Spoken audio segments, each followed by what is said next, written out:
आप सभी का स्वागत है मेरे YouTube चैनल में। चलिए आज हम लोग 12 सितंबर को हुए शिफ्ट दूसरे में रीजनिंग के सवालों को सॉल्व करते हैं। चलिए आगे बढ़ते हैं। पहला सवाल है कि निम्नलिखित दिए गए प्रश्न में विकल्पों में से संबंधित शब्दों का चयन करिए। जैसे स्वतंत्रता स्वायत्तता से संबंधित होता है तो समानता किससे संबंधित होता है? तो समानता वैधता से होता है? नहीं। तटस्थता से? नहीं। फेयरनेस और डाइवर्सिटी, तो यहाँ पे फेयरनेस आपका ऑप्शन सही हो जाएगा। ठीक है,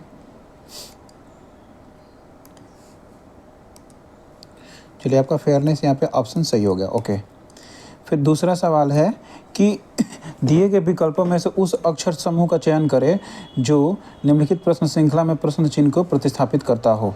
ठीक है, निम्नलिखित प्रश्न श्रृंखला में प्रश्न चिन्ह को प्रतिस्थापित करें। ठीक है, चलिए इस सवाल को हम लोग सॉल्व करते हैं।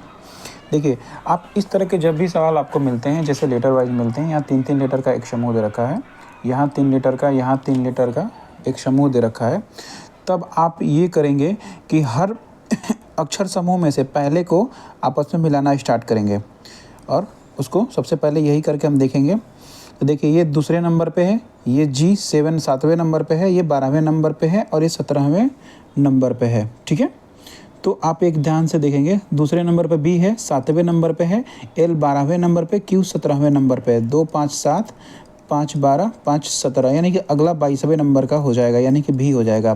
तो आपका जो आंसर स्टार्ट होगा वो भी से स्टार्ट होगा। आप ध्यान से देखिए, आपका जो आंसर होगा वो भी से स्टार्ट होगा। ऑप्शन में चूंकि इसका एक ही दे रखा है तो यही हो जाएगा। आप इसको और जानना चाहते हैं दूसरे का, तो अब जैसे कि 2 इसमें आंसर दे देता है कि दोनों ही भी से स्टार्ट हो रहे हैं 2 आंसर, तब आप दूसरे लेटर पे जाते सबके।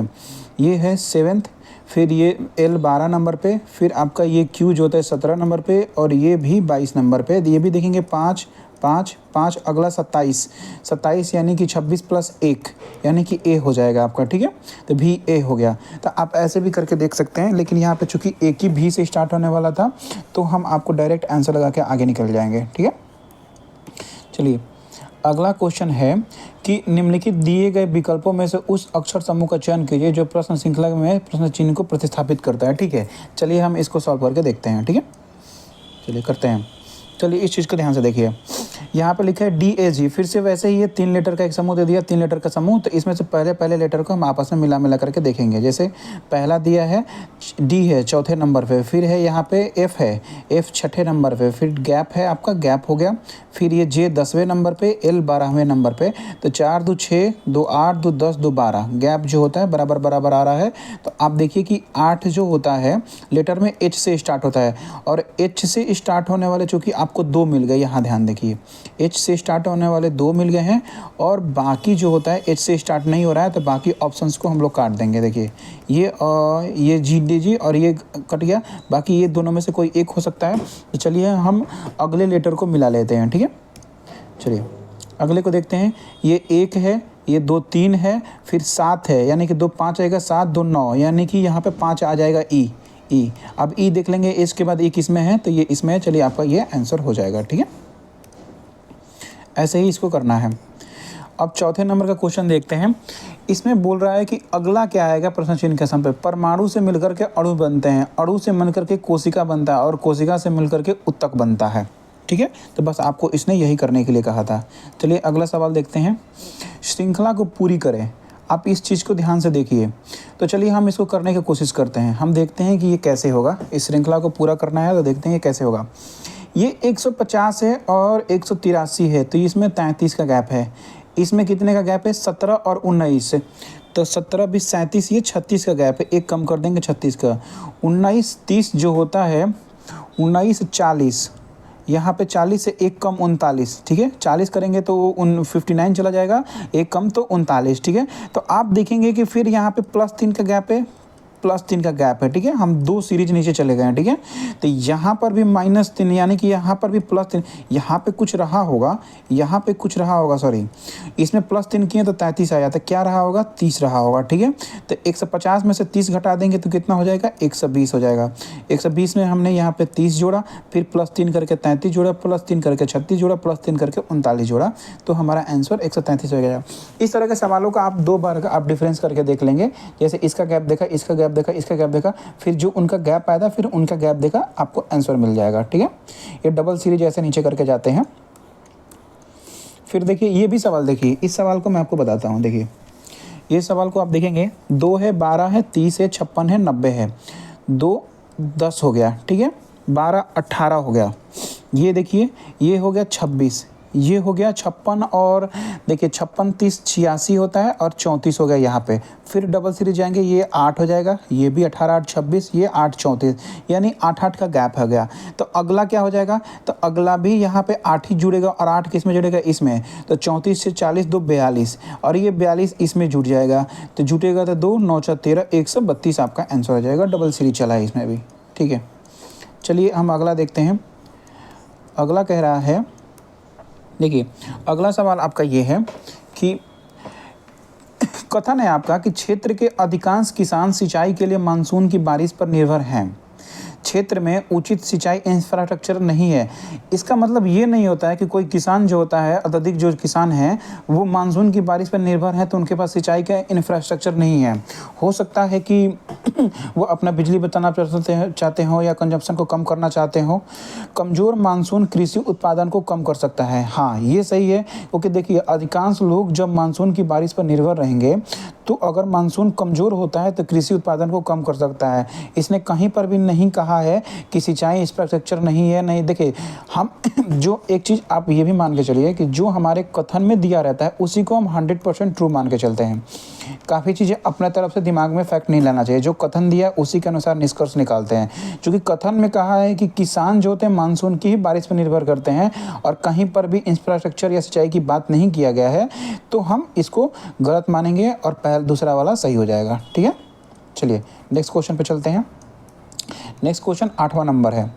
निम्नलिखित में कह रहा है, देखिए यहाँ पे, दूर के तारों के आसपास रहने योग्य क्षेत्रों में एक्सोप्लैनेट की खोज ने अलौकिक जीवन की खोज के लिए रोमांचक संभावनाएं प्रदान की है।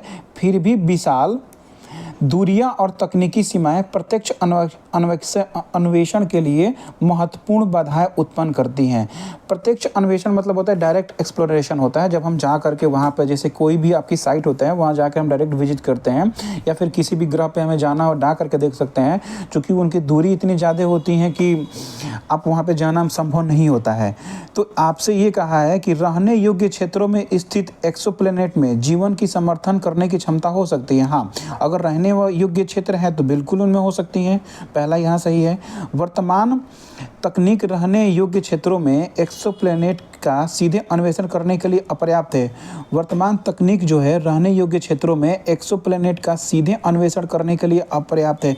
तो ये बात सही है। जहाँ तक देखा जाए, आपको चांद पे जाना हो, मंगल पे जाना हो, दूर तक ग्रहों को जाना हो, फिर भी आप पूरी तरह से उसका एक्सप्लोरेशन करने में अभी भी आपको कुछ मुश्किलें आती ही हैं। तो ये भी यहाँ तक सही है।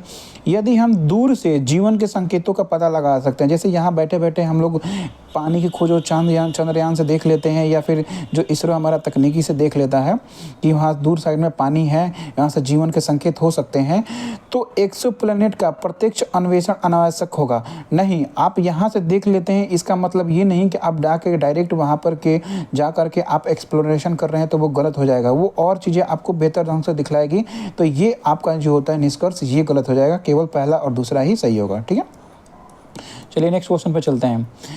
आपको ये चीज़ें कहा है, आपको ये चीज़ देखिए आपको ये कहा है कि प्रोवाइड शब्द के पहले, दूसरे, तीसरे और छठे अक्षरों का उपयोग करके, पहला पी आर, ठीक है, दूसरा तीसरा ओ, और उसके बाद जो होता है छठा अक्षर 3 3 6 डी, मैंने कि कुल मिला के 4 अक्षरों का उपयोग करके बाएं से दाएं गिनने पर, ठीक है, बाएं से दाएं गिनने पर, एक मिनट सॉरी, दाएं गिनने पर कितने सार्थक 4 अक्षर वाले अंग्रेजी के शब्द बनाए जा सकते हैं। ठीक है, 4 अक्षर वाले शब्द का बनाना है, और प्रत्येक शब्द का हमें बनाना है 4 अक्षर वाला। ठीक है, हमें 4 लेटर वाला बनाना है, और प्रत्येक वर्ड को एक बार यूज करना है। ठीक है, तो हमारा क्या क्या था, पी था, आर था, ओ था, डी था। ठीक है, अब इससे आप क्या क्या बना सकते हो इन 4 लेटरों से मिला करके। पहला बनेगा ड्रॉप, ड्रॉप। एक बनता है प्रॉड, एक वर्ड प्रॉड होता है, और एक होता है ड्रॉप का डॉर्प होता है। ठीक है, एक डॉर्प भी होता है, डॉर्प भी होता है। तो कुल मिला करके आपके 3 वर्ड बनते हैं। चलिए नेक्स्ट क्वेश्चन पे चलते हैं। इस क्वेश्चन को देखिए, इस क्वेश्चन में ये कहा है कि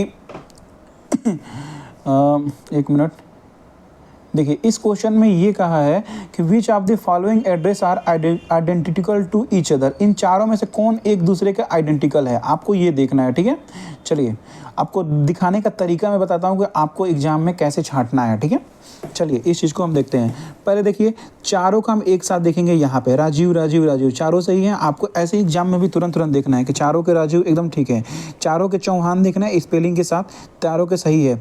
इसमें 3/5 ऐसे लिखा है, बाकी सब में ऐसे ऐसे लिखा है, तो यानी कि पहला तो आपका ऐसे ही गलत हो जाएगा क्योंकि बाकी के समान नहीं है। सब में कॉमा है, सब में कॉमा। अब एक को हम गिनना ही नहीं करेंगे, उसको तो हटा ही देंगे क्योंकि वैसे ही गलत हो गया। अब 3 में देखेंगे, लोटस लोटस लोटस सब में सही है, इनक्लेव भी सब में सही है और कॉमा भी उसके बाद सही है, कानपुर भी सही है, सबका स्पेलिंग, कॉमा भी है।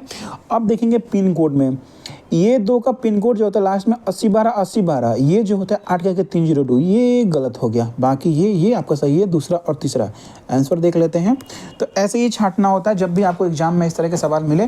तो अगर आप ऐसे करते हैं तो बिना पेन उठाए फिर भी आप जल्दी से सवाल को इसको सॉल्व कर सकते हैं। ठीक है, चलिए कह रहा है कि स्टेमिना शब्द में प्रत्येक अक्षर को वर्णमाला क्रम में व्यवस्थित किया गया है और नए अक्षर समूह में पहले वर्णमाला क्रम में करते हैं। चलिए इस तरह के सवाल को करने में नए अक्षर समूह में बाएं से पहले अक्षर और दाएं से चौथे अक्षर के बीच अंग्रेजी वर्णमाला में बाएं से पहला और दाएं से चौथा, बाएं से पहला और दाएं से चौथा। ठीक है, चलिए देख लेते हैं। यहाँ पे बाएं से लेफ्ट से पहला और राइट से चौथा। ठीक है, हम करके देख लेंगे ऐसे और ऐसे करके देख लेंगे।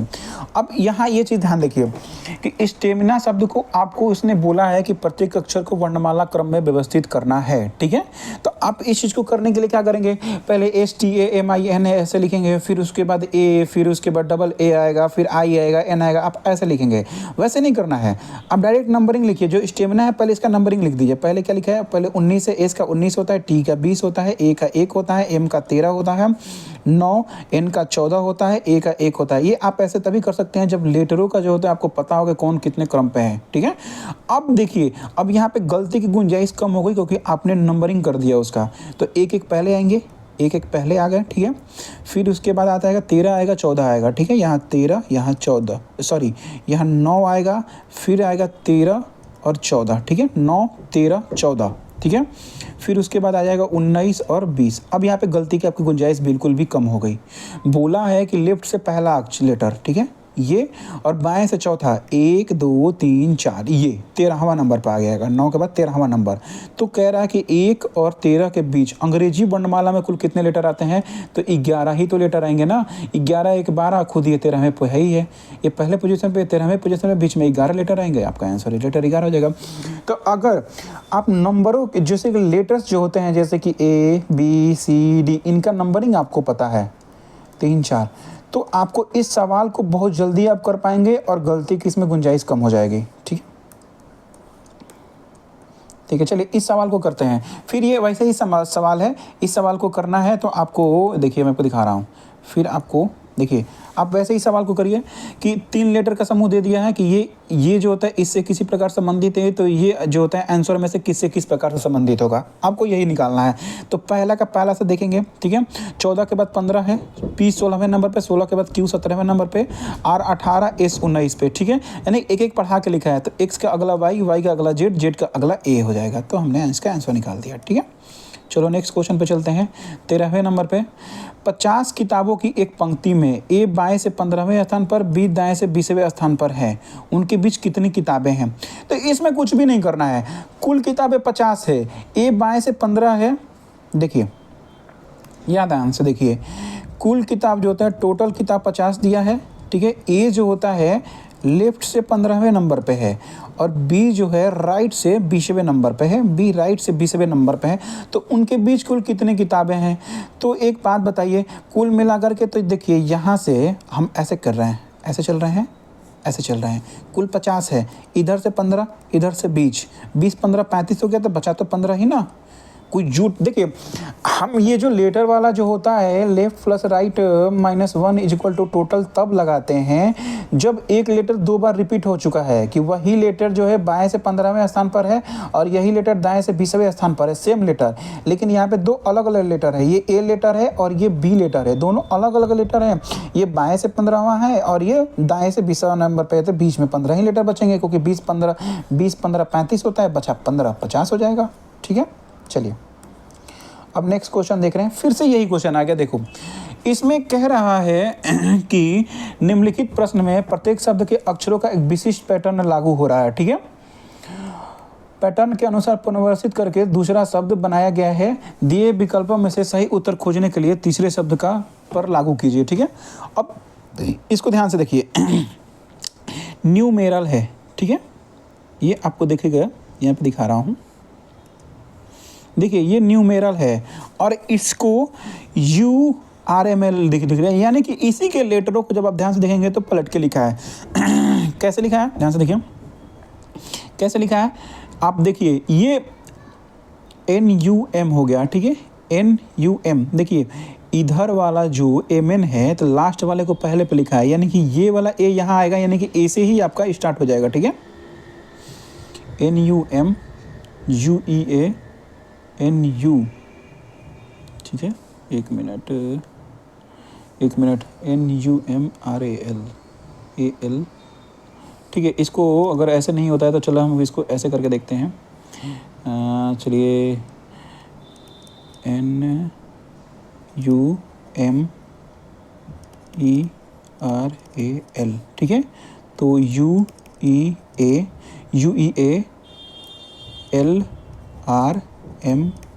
ठीक है। ठीक है, 14 है, 21 है, 13 है, 5 है, 18 है, 1 है, 12 है। ठीक है, ये 21 है, 5 है, 1 है, 12 है, 18 है, 13 है, 14 है। ठीक है, तो आप देखेंगे 14 और 21, 14 26 21 हो गया, 21 26 5 31, L 12 8 20 31 13 26 27। देखिए इस चीज़ को आप ध्यान से देखेंगे तो मैंने स्टार्टिंग में ही बोला था कि ये न्यूमेरल है, तो उसी के लेटर्स को इधर उधर चेंज करके इसने लिख दिया है। अलजेब्रा है यहाँ पे, ठीक है, आप देखेंगे तो चारों ऑप्शन जो होता है उसी के लेटर्स को अलग अलग करके इधर उधर करके लिखा है। तो इसमें आपको कोई भी पैटर्न ऐसा नहीं लगेगा कि 14 + 7 कर दिया तो 21 आ गया और 21 का क्या कर दिया, तो ये किसी भी तरह से करेंगे तो नहीं होगा। आप में ये देखेंगे तो लेटरों का पोजीशन, जो दूसरे नंबर का लेटर है ये पहले नंबर पे आया है, तो अलजेब्रा में दूसरे नंबर का लेटर L है तो वो आ जाएगा आपका पहले नंबर पे। फिर जो होता है इसमें जो होता है E आया है, जो कि यहाँ पर चौथे नंबर पर है, लेफ्ट से चौथे नंबर पे क्या है तो E हो जाएगा। तो हम अपने आंसर में देखेंगे कि LE से कौन सा स्टार्ट हो रहा है, क्योंकि इस तरह के सवालों को करने में बहुत टाइम कंज्यूम होता है। तो जब हमें 1 और 2 लेटर मिल जाए तो ऑप्शन से छटनी करेंगे, तो LE से ये स्टार्ट नहीं हो रहा है, ये स्टार्ट नहीं हो रहा है, बाकी के 2 हो रहे हैं। तब अब इन दोनों में अब आप अगला मत देखिए, आप इन दोनों में ध्यान से देखिए कि कौन सा लेटर्स कॉमन है। ठीक है, तो आप देखेंगे कि ये LERA, ठीक है, LERA सब सही है, यहाँ पे G है, यहाँ पे B है। ठीक है, यानी कि 2 2 4 1 5वां लेटर में ही दोनों में डिफरेंस है, और जिसका 5वां लेटर में डिफरेंस है हम उसका 5वां लेटर को ही डायरेक्ट देख लेंगे। ठीक है, इसमें 5वां लेटर क्या लिखा गया है, 3 2 5 R लिखा गया, और R जो होता है यहाँ पे 2 2 4 1 5, यानी कि सेम उसी लेटर को यहाँ पे लिख दिया गया है। तो सेम 5वां लेटर इसमें कौन सा है, ALGEB, यानी कि B 5वें नंबर पे आ जाएगा, तो यही आपका ऑप्शन हो जाएगा B। ठीक है, ये वाला ऑप्शन हो जाएगा। तो इस तरह के सवालों को देखिए मैं एक बार आपको और बता देता हूँ। देखिए न्यूमेरल था, देखिए एक मिनट, देखिए ये न्यूमेरल था और इसी के लेटर्स को इधर उधर करके जब आप ध्यान से देखेंगे तो UEALRMN, इसी के लेटर्स को इधर उधर करके ये यहाँ पे आ गया। ठीक है, ये ई यहाँ पे आ गया, ठीक है, ऐसे कर करके लिखा है। तो सेम अलजेब्रा को जहाँ जहाँ लेटर जो होता है, मान लो दूसरे नंबर को पहले पे लिखा है, फिर उसके बाद आपको ये इसमें का चौथे नंबर जो होता है बाएं तरफ से, इसको दूसरे नंबर पे लिख दिया, वैसे ही रखेंगे। और इस तरह के सवालों में फिर छटनी मेथड लगाएंगे कि 3 ऑप्शन को गलत करना है आपको।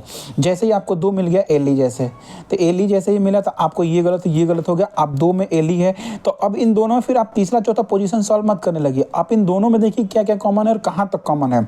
देख रहे हैं तो इसमें भी आर ए सेम है, इसमें भी आर ए सेम है, उल्टा कहाँ हो रहा है, जी और बी में हो रहा है, यहाँ जी है और यहाँ पे बी है। तो फिर हम 5वें नंबर के पोजीशन का लेटर देख लेंगे, हमें आसानी से आंसर मिल जाएगा, ठीक है। चलिए नेक्स्ट क्वेश्चन पे चलते हैं। दिए गए विकल्पों में से विषम को चूज करिए। टीडीएस हो गया, जीएसटी हो गया, वैट हो गया, तीनों ही टैक्स होते हैं, और डीएनए जो होता है आपका तो जानते ही हैं बायोलॉजी से संबंधित होता है, ठीक। 16 नंबर, ए बी का पुत्र है। चलिए इसको देखते हैं। ए जो होता है बी का पुत्र है, तो ए बी का पुत्र है, ठीक है, पॉजिटिव में हो जाएगा पुत्र, ठीक है। बी सी का भाई है, बी जो होता है भाई होता है सी का। सी ए से किस प्रकार से संबंधित है, तो सी ए का क्या लगेगा, ठीक है, चाचा लगेगा। देखते हैं, सी चाचा, ये तो जेंडर बताया नहीं है, ठीक है, लेकिन देखते हैं जो दिया रहेगा। कजिन तो होगा नहीं, ब्रदर तो नहीं होगा, सेम का हो जाएगा, ठीक है। फादर तो होंगे नहीं, तो जो बचा आंसर में हम लगा देंगे अंकल, ठीक है। एक तो देखिए इसमें यहाँ था कि जो मैंने अभी आपको बनाया था कि ये बी है, ये है, ए की जेंडर प्लस है, पॉजिटिव, यानी कि वो तो है, ये भी फादर का दे दिया कि ये पिता है, ठीक है। और सी का जेंडर नहीं दिया है कि प्लस है कि माइनस है, यानी कि मेल है कि फीमेल है। लेकिन ऑप्शन के अनुसार हमने देखा कि ऑप्शन में फादर तो होंगे नहीं, क्योंकि फादर तो ये रहा बी, भाई और कजिन तो सेम लाइन में आ जाते हैं, ठीक है, सेम लाइन में आ जाते हैं, यहाँ रहते हैं, यहाँ रहते हैं, ठीक है, ऊपर तो रहते नहीं है, तो जो ऑप्शन बचा हम उसी को कर देंगे। इसलिए जब भी आपको सवाल को रीजनिंग में करना हो तो आप 3 आंसर गलत करने की कोशिश करिए, आपका एक आंसर सही हमेशा आ जाएगा और आप हमेशा एक्यूरेसी के साथ सवाल को सॉल्व करेंगे। यही सवाल को सॉल्व करने का सबसे बेस्ट मेथड होता है। कभी भी आप ऑप्शन देखते हैं, 3 ऑप्शन को गलत करने का कोशिश करिए, ठीक है। चलिए इस सवाल को देखिए, 17 नंबर, इसमें ये कह रहा है कि 1331, अरे ये तो 11 का क्यू है, 1331, 10 का क्यू 1000 होता है, 11 क्यू 1331, ठीक है। 21 से 97, तो ये तो 13 का क्यू होता है, 12 का क्यू 17 से 28 होता है, ये 33 का क्यू, ये 33 से 75 यानी 15 का क्यू हो गया। और ये जो होता है 15 के बाद ये 16 का 16 4000 16 256, हाँ 4096, हाँ 16 का क्यू 4096, ठीक है। तो आप देखोगे 11 13 15 का क्यूब है, लेकिन यहाँ 16, चूंकि ये सब 11, आप चीज़ें यहाँ ध्यान से देखिए कि 11 13 15 ये क्या होते हैं, जैसे 2 3 5 7 11 13 15 ये सब प्राइम नंबर होते हैं। तो प्राइम नंबर का है और ये प्राइम नंबर नहीं है, तो इसमें से कौन सा संख्या अलग हो जाएगा, 4096 अलग हो जाएगा, ठीक है। अब देखिए यहाँ पे आपको क्यूब याद करने के लिए कितना नेसेसरी हो गया कि आप अगर कुल मिला करके 20 तक का क्यूब याद रखते हैं तो आपकी चीज़ें यहाँ सॉल्व हो जाएंगी। 25 तक का क्यूब अगर आप याद कर लेते हैं तो काफ़ी आसान हो जाएगा आपके लिए, और आसान हो जाएगा, ठीक है। चलिए आगे बढ़ते हैं। इस सवाल में देखिए कि वह संख्या ज्ञात कीजिए जो पैटर्न को तोड़ती है, ठीक है। तो हम यहाँ पे देखना स्टार्ट करेंगे। 2 से के बाद 5 आ रहा है यानी कि 3 बढ़ा, 5 के बाद 10 आ रहा है यानी कि 5 बढ़ गया, 10 के बाद 17 7 बढ़ गया, 17 10 27 11 हो गया, 28 12 40 हो गया, और ये जो होता है आपका 18 हो गया। अब ध्यान से देखिए यहाँ पे कि अब अगर हम 2 का फिर से डबल सीरीज में जाएँ तो 2, लेकिन यहाँ 4, यहाँ 1 और यहाँ 6, यानी कि डबल सीरीज नहीं लग रहा है, ठीक है। कि 2 बार हम करके देख ले कि क्या कौन सा चीज़ गलत है, क्योंकि 4 1 6 3 में गड़बड़ी हो गया। तो हम ये ना करके देखिए, अब एक चीज़ और ध्यान से देखेंगे तो 3 5 7 11 लगातार ऐसे आ रहे हैं, तो ये आपका प्राइम नंबर हुआ। अब ध्यान से देखेंगे तो ये सब प्राइम नंबर है, कि 3 5 7 11, ठीक है। ये चारों प्राइम नंबर है, तो ये अगला प्राइम नंबर यहाँ पे 13 हो जाएगा, फिर ये 17 हो जाएगा, क्योंकि देखो 18 12 का योग 30 और 13 17 का भी योग 30 हो जाएगा। तो 18 और 13 जो होता है आपका 41 हो जाएगा, 41 17 आपका 58 हो जाएगा। तो यानी कि ये आपका 40वां ये गलत है, ठीक है। तो चलिए आपको देखते हैं आंसर में क्या दिया है, तो ये 40वां हो जाएगा, ठीक है। चलिए अब कोई एक सवाल दिया है कि किसी विशिष्ट कूट भाषा में, कोडिंग लैंग्वेज में, कोड और डिकोडिंग का सवाल है कि किसी अक्षर को विशेष अंक दिया जाता है विशिष्ट शब्दों के लिए दिए गए कूटों के आधार पर उसी तरह का उपयोग करके लक्ष्य शब्दों के लिए कूट निर्धारित कीजिए। माउस को आपको वो बोल रहा है 45,291, रैट को 786। तो स्टोर को किस प्रकार कूटबद्ध करेंगे, डिकोडिंग करेंगे, ठीक है। तो देखिए आपको सवाल क्या दिया है, इस तरह के सवालों में सिंपल सा ऐसे होता है कि माउस को उसने 45,291 बोला है, रैट को 786 बोला है, तो स्टोर को, तो एस की वैल्यू इसमें ढूंढेंगे। एस की वैल्यू यहाँ पे 9 है, ठीक है। स्टोर देखिए STORE स्टोर, तो एस की वैल्यू क्या दिया है, एस की वैल्यू जो होता है 1 2 3 4 चौथे पोजीशन पे 9 दिया है, ठीक है। टी की वैल्यू, टी यहाँ पे टी की 6 दिया है। ओ की वैल्यू क्या है, दूसरे पोजीशन पे 5 दिया है, 965, ठीक है। आर की वैल्यू क्या दिया है, आर की वैल्यू जो होता है 7 दिया है। और क्या कहते हैं, ई की वैल्यू 1 दिया है। तो 96,571, अब 96,571 जिसमें होगा वो आंसर हो जाएगा 96,571, ठीक है। चलिए इस तरह के सवालों कैसे करते हैं। अब इस सवाल को देखिए, इस सवाल को जब आप देखेंगे तो हमें देखने की कोशिश करेंगे कि 7 और 3 है और ऐसे क्या करने पर 58 आ जा रहा है। तो देखिए 3 का क्यू करते हैं 27 आ जाएगा, ठीक है। 3 का 4 गुना करते हैं तो 81 आ जाएगा। लेकिन 7 का स्क्वायर करते हैं तो ये 49 होगा, और 49 + 3 52, नहीं 7 का क्यू, ठीक है। 7 का स्क्वायर 49, अब प्लस 3 का स्क्वायर 9, 49 में से 9 गया 58, ठीक है। तो 7 का नहीं क्यों नहीं स्क्वायर, 7 स्क्वायर + 3 स्क्वायर, यानी कि ये अगर ए मान लेते हैं, बी मान लेते हैं, A² + B² जो होता है आपकी वैल्यू आ जा रहा है, ठीक है। यहाँ पर भी देखिए तो 6 का स्क्वायर + 2 का स्क्वायर यानी कि 40 आ गया, ठीक है। तो ये 5 और 1 का क्या हो जाएगा, 5 का स्क्वायर + 1 का स्क्वायर है यानी कि 26 हो जाएगा, ठीक है। 26 आपका आंसर हो गया, ठीक है। चलिए नेक्स्ट क्वेश्चन को करते हैं। एक लड़की की ओर इशारा करते हुए एक महिला कहती है, चलिए देखिए, एक लड़की की ओर इशारा करते हुए, देखिए यहाँ पे मैं इस सवाल को करता हूँ। एक लड़की है, एक वोमेन है, पहले वोमेन है, वो एक गर्ल की तरफ इशारा करती है और बोलती है कि वह मेरी माँ की इकलौती बेटी, यानी कि इसकी मदर, यानी कि इस औरत की मदर की इकलौती बेटी, यानी कि इकलौती बेटी तो ये स्वयं हो गई, और इसकी यह बेटी है ये लड़की, यानी कि ये जी यहाँ से उठ करके कहाँ आ जाएगा, यहाँ आ जाएगा, एक राउंड नीचे आ जाएगा, ठीक है। यानी कि लड़की का महिला से क्या संबंध है, तो लड़की जो होता है उसकी बेटी लगेगी, ठीक है, लड़की उसकी बेटी लगेगी। चलिए बेटी हो जाएगा।